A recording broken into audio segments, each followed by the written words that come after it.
2014 യമന്റെ തലസ്ഥാനം ഇറാൻ പിന്തുണയോടെ വിമതർ പിടിച്ചടക്കിയപ്പോൾ അവരെ തുരത്തുവാൻ കച്ചയും മുറുക്കി ഇറങ്ങിയത് അന്ന് 30 വയസ്സ് മാത്രം പ്രായമുണ്ടായിരുന്ന സാക്ഷാൽ സൗദി രാജകുമാരനായിരുന്നു മുഹമ്മദ് ബിൻ സൽമാൻ.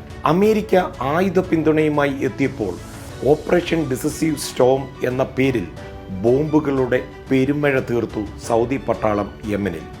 ഹൂത്തികൾ എന്നറിയപ്പെടുന്ന അറ്റാക്കിൻ്റെ കാര്യത്തിൽ ഒരു മര്യാദയുമില്ലാത്ത ഈ ട്രൈബൽ ഗ്രൂപ്പിനെ അതിവേഗം അടിച്ചമർത്താമെന്ന കണക്കുകൂട്ടലുകൾ പക്ഷേ പിഴയ്ക്കുകയായിരുന്നു. വർഷങ്ങൾ പൊരുതി നോക്കി. പോരാട്ടത്തിനായി ഒഴുക്കിയ പണത്തിന് ഒരു കണക്കുമില്ല. ദുരിതക്കയത്തിലായ യമനിൽ നിന്ന് ഒടുവിൽ അമേരിക്കൻ സമ്മർദ്ദത്തോടെ സൗദിയും പങ്കാളിയായ UAEയും സൈനിക നടപടികൾ പതുക്കെ കുറച്ചു കൊണ്ടുവന്നു. വടക്കൻ യമന്റെ നിയന്ത്രണം ഏറ്റെടുത്ത ഹൂത്തികളുമായി ചർച്ചകളിലൂടെ സമാധാനത്തിൻ്റെ പാത തിരഞ്ഞെടുക്കുകയായിരുന്നു പിന്നീട് സൗദി. വർഷങ്ങൾക്ക് ശേഷം ഹൂത്തികൾ വീണ്ടും ഗ്ലോബൽ പൊളിറ്റിക്സിൻ്റെ സ്പോട്ട്ലൈറ്റിലെത്തിയിരിക്കുകയാണ്.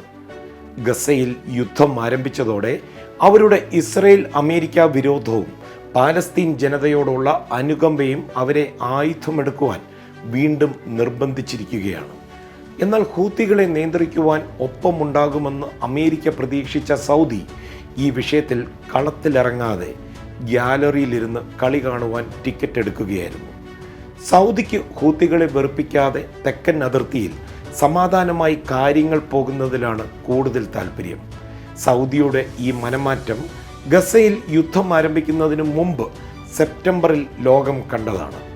റിയാദിലെത്തിയ ഹൂത്തി നേതാക്കളെ സ്വീകരിച്ചുകൊണ്ട് സൗദി രാജകുമാരൻ പറഞ്ഞു, മേഖലയിൽ സാമ്പത്തിക വളർച്ച വേണമെങ്കിൽ ആദ്യം സ്ഥിരതയും സമാധാനവുമാണ് ആവശ്യമെന്ന്. യമനിൽ എന്ത് നടക്കുന്നു എന്നുള്ളത് ഒരു വിഷയമേ അല്ല. സൗദി രാജകുമാരൻ്റെ സ്വപ്നം രാജ്യാന്തര വിഷയങ്ങളെല്ലാം ക്ലീനാക്കി 2030 സൗദിയെ ഒരു ഗ്ലോബൽ ബിസിനസ് ഹബ്ബാക്കി മാറ്റുകയെന്നാണ്. പരമ്പരാഗത ശത്രുപക്ഷത്തുള്ള ഇറാൻ ഉൾപ്പെടെ മേഖലയിലെ പ്രശ്നങ്ങൾ കൂടുതൽ തർക്കങ്ങളിലേക്ക് വഴിതിരിച്ചു പോകാതെ ഒരു മൃദു സമീപനത്തോടെ കാര്യങ്ങളൊക്കെ ഡീൽ ചെയ്യുക.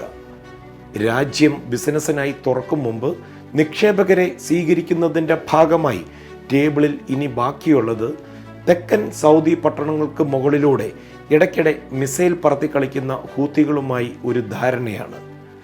സൗദി ഇടപെടില്ല എന്ന് ഉറപ്പുള്ള ഹൂത്തികൾ ഇപ്പോൾ ചരക്ക് ഗതാഗതത്തിന് വലിയ പ്രതിസന്ധി സൃഷ്ടിച്ച് ലോകശ്രദ്ധ ഗസയിൽ നിന്ന് ചെങ്കടലിലേക്ക് ഫോക്കസ് ചെയ്യിപ്പിക്കുകയാണ്. നേരിടുവാൻ മറുവശത്ത് അമേരിക്കയുടെ സംയുക്ത നാവികസേനയും.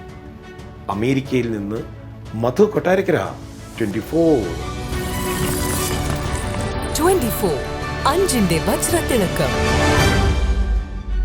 ലോകത്തെവിടെയായാലും ഏത് സമയത്തും 24 വാർത്തകളും ഓഗ്മെന്റഡ് റിയാലിറ്റി പാക്കേജുകളും എക്സ്പ്ലെയിനറുകളും വിശദമായി കാണാൻ ഞങ്ങളുടെ YouTube ചാനൽ നിങ്ങൾക്ക് സബ്സ്ക്രൈബ് ചെയ്യാം.